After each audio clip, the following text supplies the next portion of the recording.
Mayor, please? I do. Thanks, Councillor Dudder. Can I put that to the vote? All those in favour say aye. Aye. Thank you. So welcome, Lord Mayor.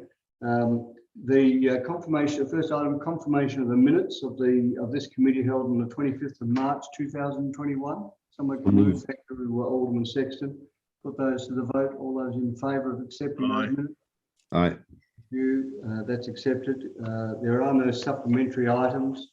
Any indication of pecuniary or conflicts of interest on the open agenda? There being none, there are no items on the closed agenda, so there's no transfer.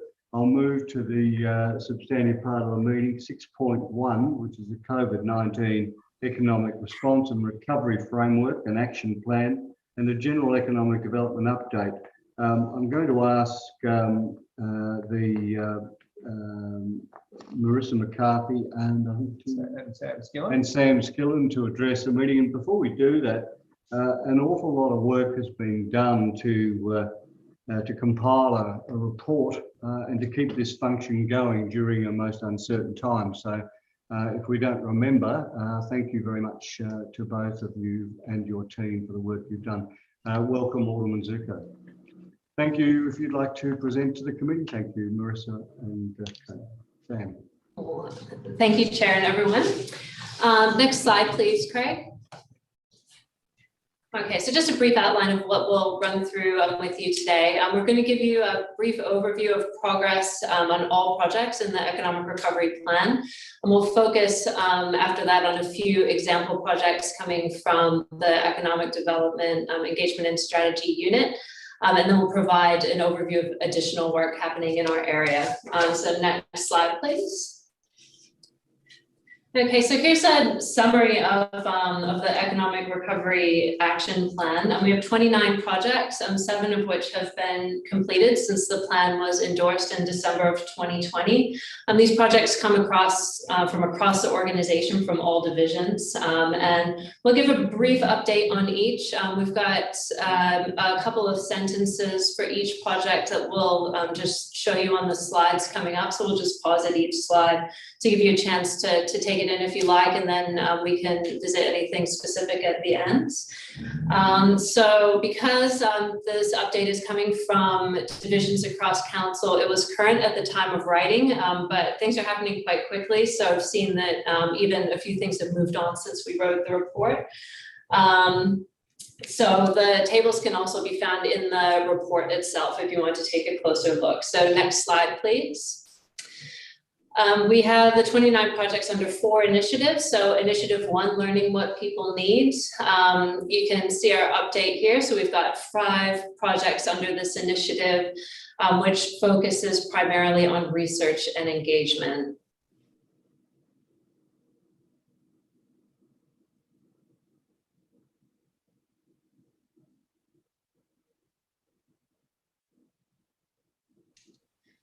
Okay, I'll move to the next slide, please, unless someone says stop. Initiative 2, building business. Chairman just asked, do you want to take questions as you go along or just at the end? Well, we could take them at the end if you like, because we'll highlight a few of the projects in our area, and then we can bring it back to the slide that has the project summaries, and if anything comes to mind, we could discuss it, but up to however people would like to do it. Thank you. Does that work? Thank you, Chair. Okay, so under initiative 2, we have projects that are focusing on local businesses. So 9 projects, the most of any initiative in the plan.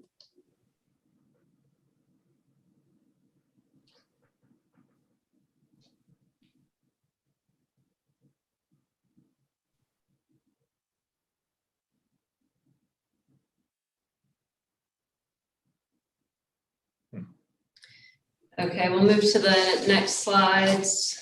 Initiative 3,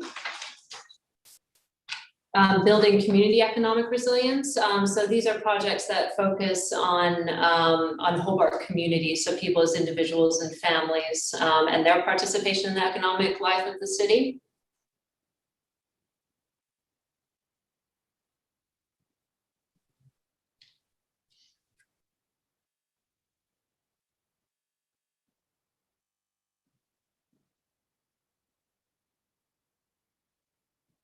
Just thinking, just saying to Tim, Marissa, there's an awful lot on the go there.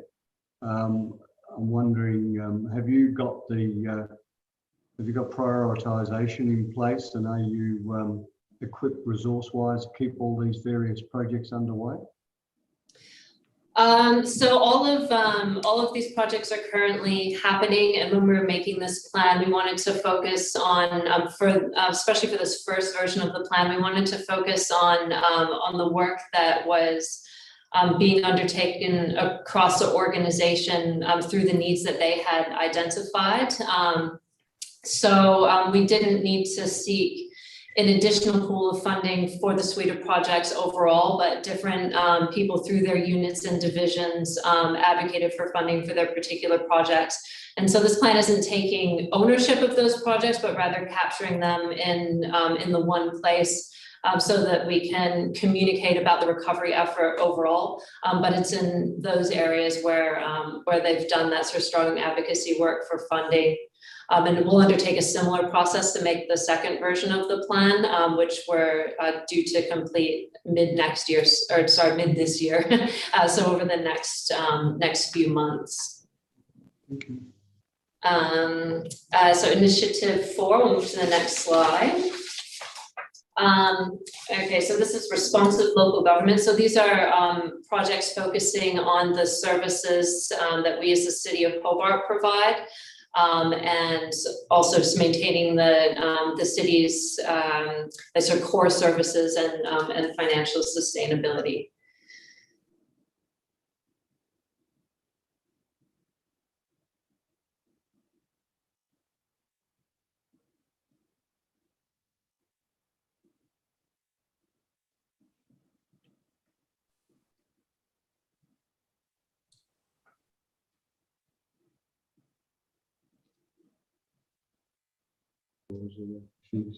Marissa, have you got some more slides?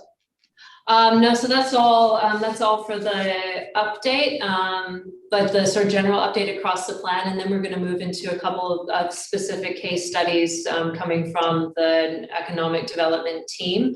But if anything had come up for anyone, like just for questions about particular projects, we might not be able to answer all of them since they're from across the organization, but yeah, but we can try our best. Can you just let the committee know, in terms of the move of the TTIC to the city, to the council centre, what sort of signage and what sort of signage is going to be able to be erected to show people where they can go to the TTIC in the future? And is it going to be at the front centre of the council centre, so people who are visiting can go there without interrupting the rest of the operation? Chair, I believe is Iris here is acting director of community life. I think if she's here, she might have a specific answer. Thank you, Marissa.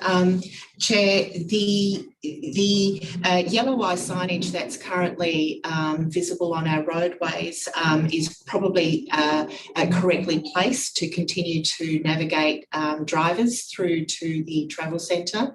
We're still seeking advice from Heritage on external signage and what is possible and what's not possible. In terms of entering the council centre, there will be a division. There will be, if you like, a left-right experience where we're proposing that on the left the visitor centre would be, and to the right the customer service counters would be. So the proposal at this stage is for there to be 2 quite separate counter areas, and that for there to be internal wayfinding, if you like, to direct customers as to the right space for them to go to. Just a supplementary question. Did you say that the normal council services will be on the right and the visitor centre on the left when you walk in? Yes, that's what I've said. Yes. So you're going to move all of the current service areas are going to go to the right as opposed to. No. So the proposal is that there is a customer service counter that would be to the right as you enter the council centre. At present, there is a counter that can accommodate, I think, 4 to 5 officers. It's underutilised, Alderman Thomas, and so the proposal is that that a two counter station, if you like, will be sufficient for our customer services staff. The proposal is that we continue to retain a public access area that would be used by building, plumbing and other activities that require the public to meet in that space. And it's proposed at this stage that exists on the mezzanine area, just to the back. So if you can visualise the council centre, what you would see is to your left, that ground floor area, a slightly smaller counter, and the fixtures and fittings that are currently used in the existing building transferred over to a new floor plan. Okay. Thank you. Marissa, you got some more slides to go through? Yep. So I'll hand over to Sam. She'll start. Yeah, thank you. Thanks, Craig.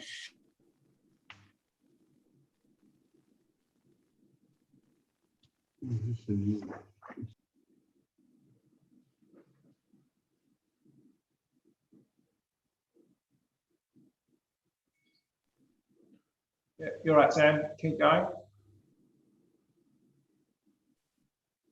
So, thank you. Project 2.3, as you would have seen, was Hello Hobart.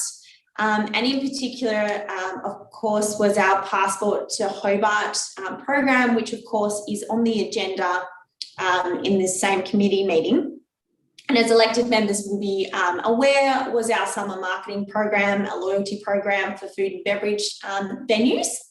But we just wanted to bring to the attention of elected members some of the highlights and some of, I guess, celebrate some of the campaign achievements.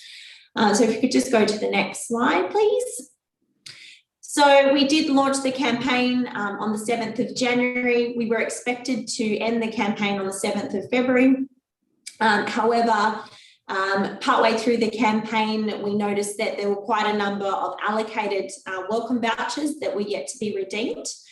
And we also spoke to a number of our stakeholders, being the venues there, who had requested that we had an extension of the campaign. It was just getting traction. They just sort of trained up their staff, and the public were becoming more confident in the campaign. So the General Manager approved an extension until the end of summer, of course being the 28th of February. In total, we had 59 venues sign up to participate, a range of bars, cafes and restaurants. And we were really thrilled with the breadth of variety in those venues, and also the location across the CBD. It wasn't sort of in just one particular precinct or one particular street. It was a really nice spread across the LGA. Just shy of our 3,500 welcome vouchers were allocated, and as you can see there on the screen, approximately 38% of those were then redeemed in venues. And the investment in those venues was in excess, or the minimum amount would have been just over 89,000, whilst the value that we spent, so the City of Hobart, was just over 38,000. And keeping in mind that includes the full reimbursement to those venues for any of the vouchers that they honoured in store. So that does equate that every dollar we spend as the City of Hobart, we were then investing a minimum of $2.31 back into those participating venues. Craig, if we could have the next slide, please. So I guess there was two big highlights for us as a team here at the Marketing and Economic team. One of those was that we used a platform, being the digital application, which we'd never used before. As elected members would be aware, we use that predominantly because of COVID. And we really felt that at the end of the campaign, it was fit for purpose. It worked very well, particularly given it was a new technology to the Hobart community. And something else that we did for the first time was social media overlays. which is what you can see on the screen there. So this allowed us to maintain our branding, so the campaign's branding, but also allowed the venues to have their own photography as well. And they then shared that on their own social media accounts. So this is something we'd not done before, and we were a little bit nervous, but it worked really, really well, and we were super chuffed with how it went with all those venues. Next slide, please. So another project I just wanted to bring to the attention of the committee was 1.2, which is our economic recovery business consultative group. So far the group has met twice, once in December, again in February, and as you can see there, we'll be meeting again mid next week. This particular group was formed to as a group to inform, I should say, the development of future City of Hobart programs related to the business community. It's a bit of a mix of representatives. So we've got industry bodies like the Tasmanian Hospitality Association, Small Business Council, but we've also got small independent operators and owners as well that are part of the group. As with any group, of course, there is a bit of natural attrition. So we have just recently added in a new cohort of people as well, just to maintain that healthy conversation with the group. So far, the group's assisted us with providing parameters around the new business grants program for next financial year. And in terms of going forward, we'll be looking at updating them on the economic recovery framework that Maurice's been touched on already today. And what we've found in the last 2 meetings is often allowing time for open discussion has been really helpful. It allows sort of those natural constructive conversations to come up as well about the unexpected ideas that sort of those business operators often have since they're sort of frontline. Next slide. Okay, great. Thanks, Sam. So coming from the strategy and policy area of our team, I'll just provide a quick update about a couple of projects we're doing in that space. So Hill PDA put together a report on employment, economic, demographic, and other projections and possibility for the Central Hobart precinct to inform the precinct plan for that area.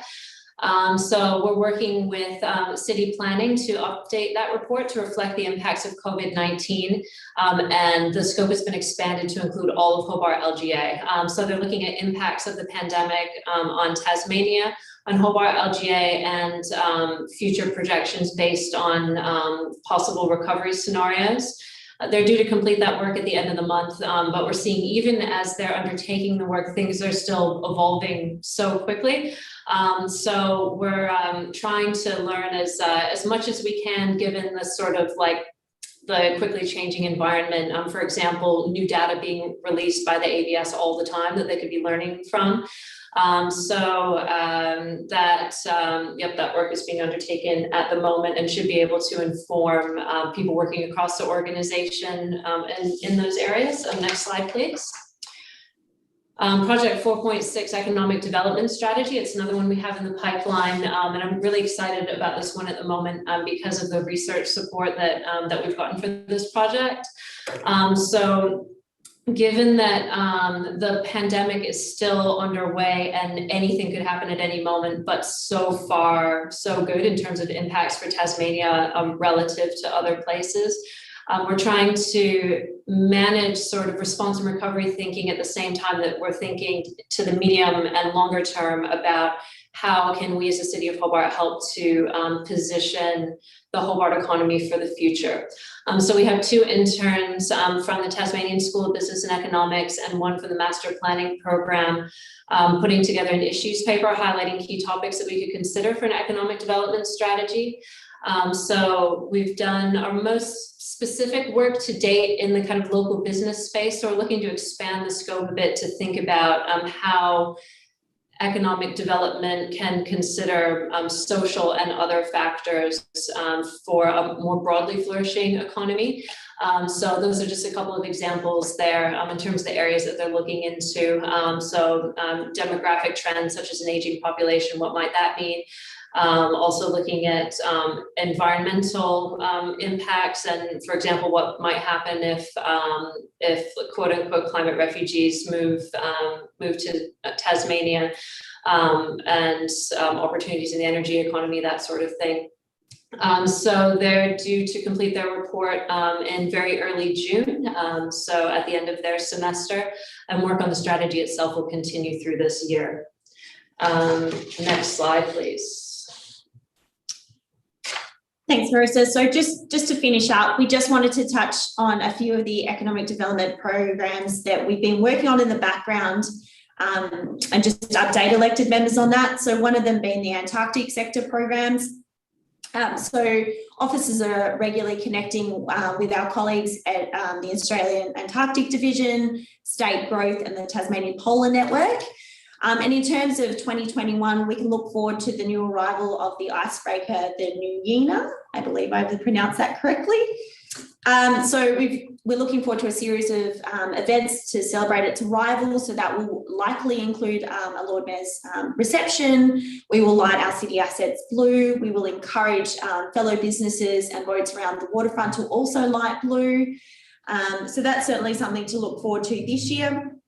The Antarctic Cities project as well, which the city has provided cash and in-kind support for, is currently awaiting a final report to wrap up that multi-year project. And that project did study the relationship of the 5 gateway cities, of which Hobart is one, to determine how or where those cities can act collectively as global custodians of Antarctica. Once we've received that final report, a meeting will be scheduled with key stakeholders, including officers from the Economic Development Unit, to examine the achievement of the stated aims and then consider, of course, steps for implementation of those recommendations. Next slide. And finally, we just wanted to touch on the sponsorships, and I am aware that elected members met about Dark Mofo recently. However, just to touch on our other corporate sponsorships that we do run, of course, back in 2019, we did develop a policy and subsequent guidelines, and then did an open round of which the City of Hobart did sponsor events such as Run the Bridge, the Hobart International, so the tennis, and Hobart Hurricanes. Of course, last year that didn't occur, but we are looking forward to opening up, subject to budget approval for next financial year for our corporate sponsorship. So this allows us to provide cash and in-kind support, of course, to events, festivals and activities, those larger scale ones, in exchange for beneficial outcomes for both parties. So we're looking forward to that going forward. And that, I believe, is us. Thank you very much to both presenters. I'll now open the floor to questions from elected officials. Thank you.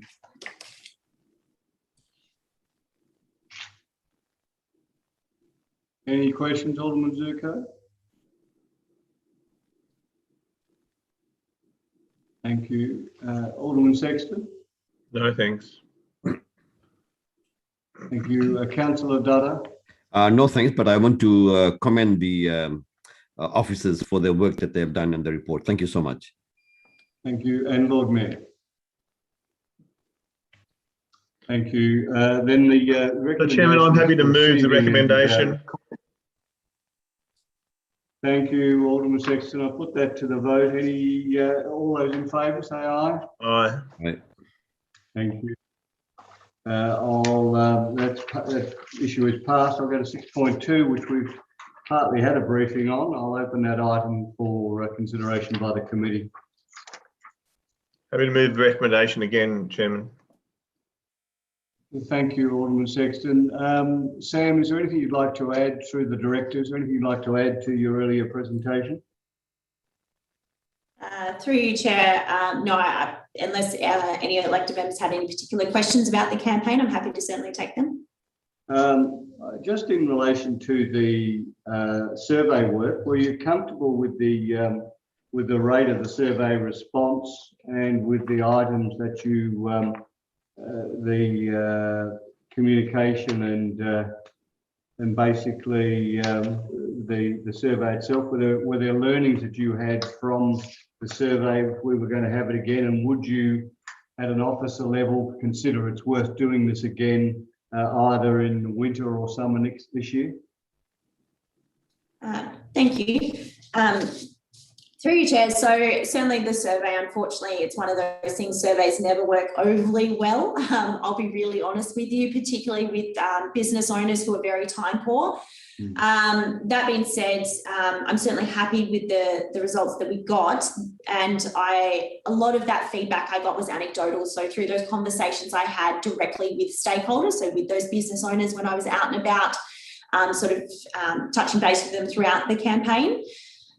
In answer to your question, would I run it again? Look, certainly I would definitely look to run it again. It would probably be in a slightly different format because I had learnings from it, certainly from having those conversations, as I said, and from feedback as well, just from customers, friends, families, colleagues as well. So, yeah. And Chair, through you, I think too, Sam, you've commented in the report that if Council was of a mind to do it again, that you would recommend a longer time period.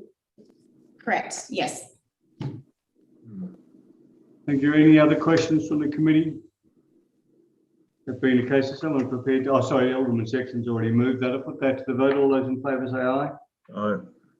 I'll take that as read. Thank you. 7.1, which is committee action status report. If someone can move. Fees and charges. So 6.3 first. I'll open that item.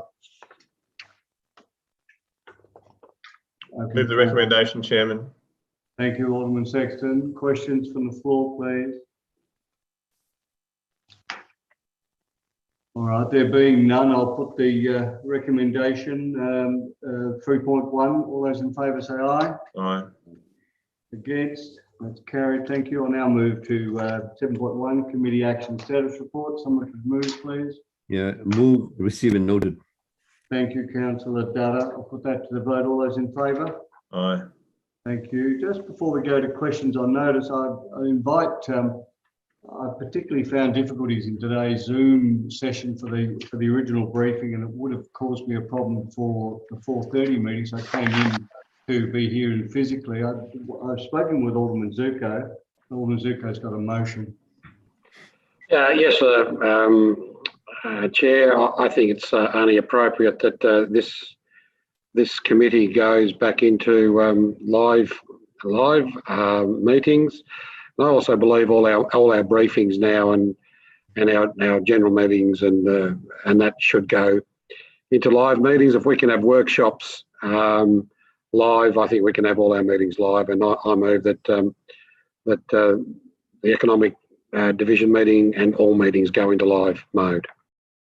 Director, we're only missing one member of the committee that can be consulted, but if people are comfortable, I think for administrative and efficiency, we follow Alderman Zuko's lead. Can I have a... Look, sorry to interrupt, Chair. Look, I think the committee person that's not here should be just consulted on whether or not he agrees or disagrees with it, with the proposal. Absolutely. So are you comfortable, Councillor Dutta? Yeah, I'm fine. Alderman Zuko, as Alderman Sexton? Yes. Thank you. Then we'll take that as read. If you could make a note of that, Director, for the next session. With that in mind, I'll have someone move that we go into the close, please. Questions without notice, Chairman. Oh, sorry. Questions without notice on the open. Have we any? There being none, if someone could move that we close this meeting and go to the closed session. So thank you, Alderman Zuko. So we can turn the